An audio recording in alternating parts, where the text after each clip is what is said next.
Jumpa lagi dalam acara kita Today's Message. Bersama saya Leonardo Syamsuri, apa kabar semua? Saya berharap Anda dalam keadaan baik, luar biasa, diberkati Tuhan. Boleh katakan amin? Yes, puji Tuhan.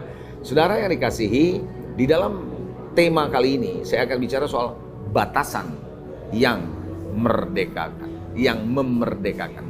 Mungkin Anda bertanya, merdeka tapi dibatasi, apa benar? Nah, saudara, saya punya pengalaman nih, saudara. Pengalamannya begini.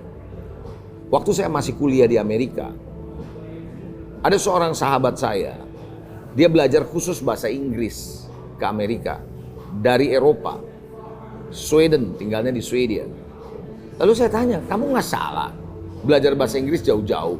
Dari Eropa di Inggris ada, England, kenapa mesti belajar bahasa Inggris di Amerika? Dia bilang begini, saya banyak nonton film Hollywood, dan saya melihat kemerdekaan atau kebebasan penuh di Amerika. Saya pengen tahu Amerika tuh bebasnya seperti apa. Nah, dia belajar bahasa 3 bulan. Setelah itu dia mau balik.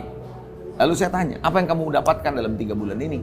Kamu belajar di Amerika, yang kamu cari. Dia bilang, ternyata batasan-batasan yang di Amerika aturannya malah lebih banyak daripada Eropa.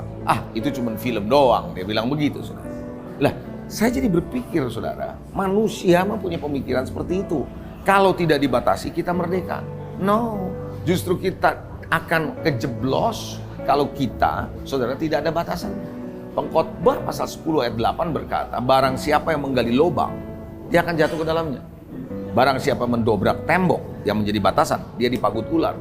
Ingat, ular itu adalah yang menipu Adam dan Hawa sehingga jatuh dalam dosa, bukan? Iblis digambarkan sebagai ular, saudara.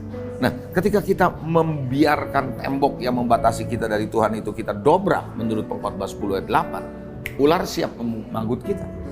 Bapak Ibu Saudara, di Taman Eden Tuhan berikan kebebasan, tapi ada batasan. Betul? Batasannya apa? Kamu boleh makan semua buah di pohon ini, tadi hasil dari pohon di taman ini boleh makan. Tapi yang satu ini jangan, pengetahuan yang baik dan yang jahat. Ada batasan. Nah, ketika batasan ini dilanggar, ular siap menghantam mereka.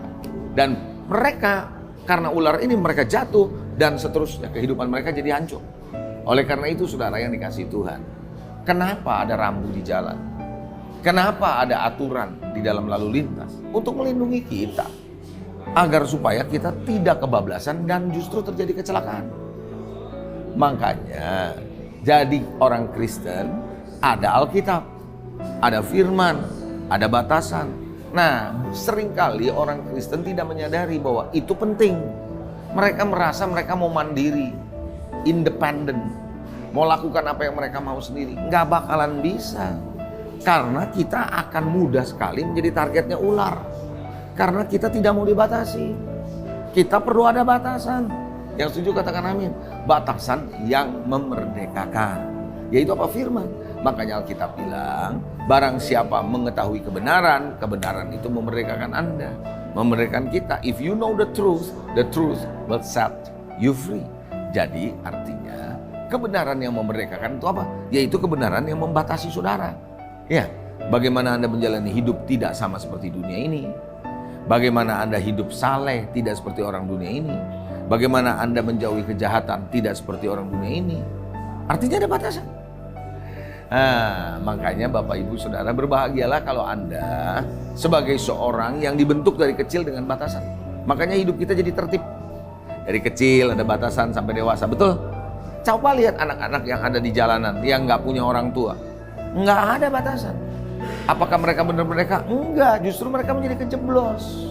Dari cara berpikir, cara bergaul, dari cara hidup, dan seterusnya. Ayo saya mau ajak Anda sebagai jemaat Tuhan, kalau Anda dibatasi dengan firman, dengan pemimpinmu di gereja, berbahagialah, karena itu memerdekakan Anda. Sampai jumpa di acara kita selanjutnya. Today's Message. God bless you all. Amen.